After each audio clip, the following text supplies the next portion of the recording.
Have you ever replayed the same conversation in your head dozens of times, wondering if you said the wrong thing, or laid awake at night creating imaginary scenarios that never actually happened?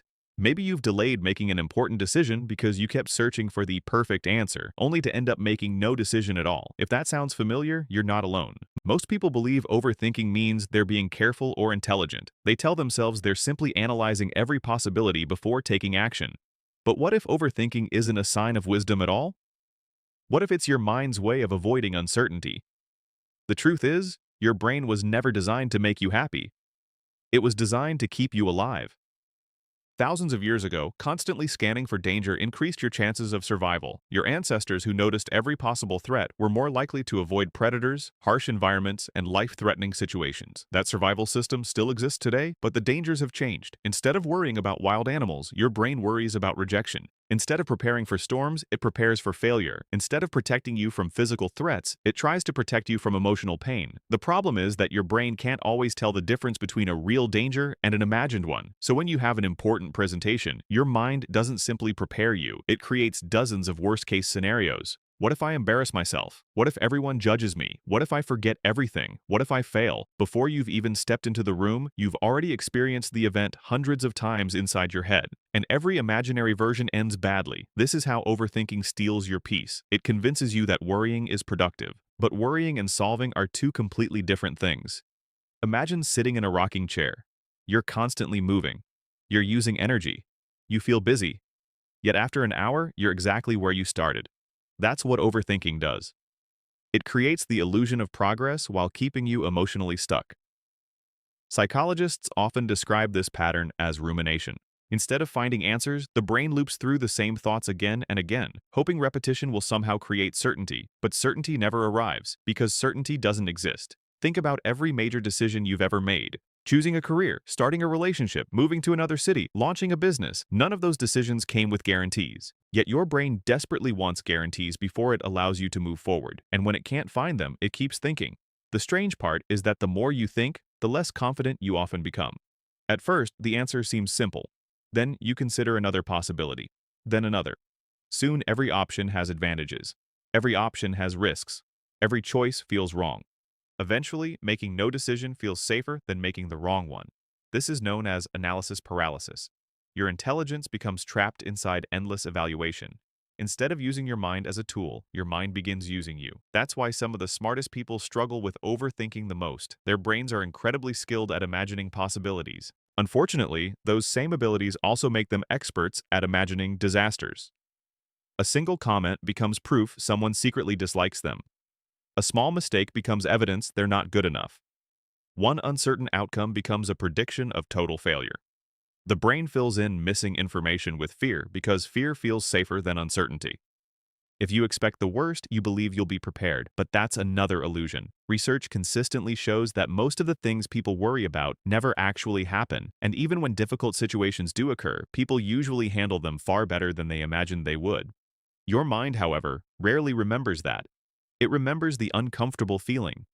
It mistakes that feeling for reality. This is why emotions are such unreliable storytellers. Just because you feel like something will go wrong doesn't mean it will. Yet overthinking convinces you to treat feelings as facts. Imagine standing at the edge of a swimming pool. The water looks cold. Your brain immediately says, this is going to be miserable. So you hesitate, you wait, you overanalyze. But the moment you finally jump in, your body adapts within seconds. The fear before the jump was far worse than the experience itself. Life works the same way. The interview, the difficult conversation, the first day at a new job, the business you've wanted to start, the message you've been afraid to send. Your imagination magnifies the discomfort before action ever begins. That's because uncertainty gives your brain unlimited space to invent problems. Reality is limited, imagination isn't. The longer you delay action, the more time your mind has to create stories that keep you frozen. And slowly, those stories become beliefs. You start saying things like, I'm just an anxious person, or I always overthink.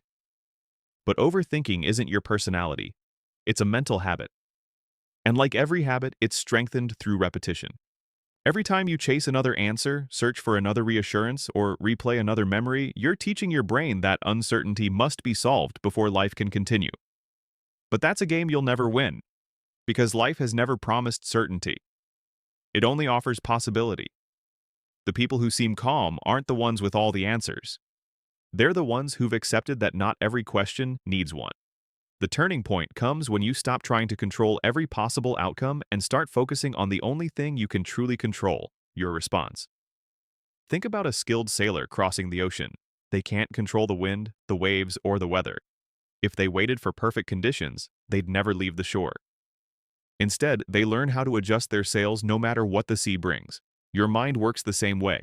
Mental peace doesn't come from eliminating uncertainty. It comes from building confidence that you can handle whatever uncertainty brings. One of the most effective psychological tools is learning to separate facts from stories. Imagine you send someone a message and hours pass without a reply. The fact is simple. They haven't responded yet. But your mind quickly creates a story. They're upset with me. I said something wrong. They don't want to talk to me anymore. None of those are facts. They're interpretations. Yet once you believe the story, your emotions begin reacting as if it's already true. The more you practice questioning these automatic narratives, the less power they have over you. Another powerful habit is setting a limit on how long you'll think about a problem. Give yourself 10 or 15 minutes to consider your options, then make the best decision you can with the information you have. Waiting for absolute certainty usually doesn't improve the decision, it only increases your anxiety. Remember, clarity often comes after action, not before it. You don't become confident and then act. You act, and confidence grows from experience. Every challenge you've overcome in your life once looked impossible from a distance.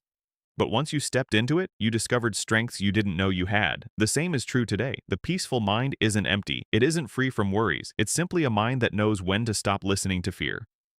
So the next time your thoughts begin racing in circles, pause and ask yourself one simple question. Am I solving a problem, or am I feeding one? That single question can interrupt the endless loop.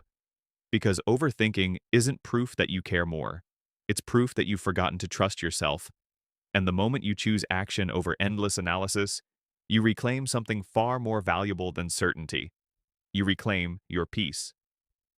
There's one final truth that most people don't realize until much later in life.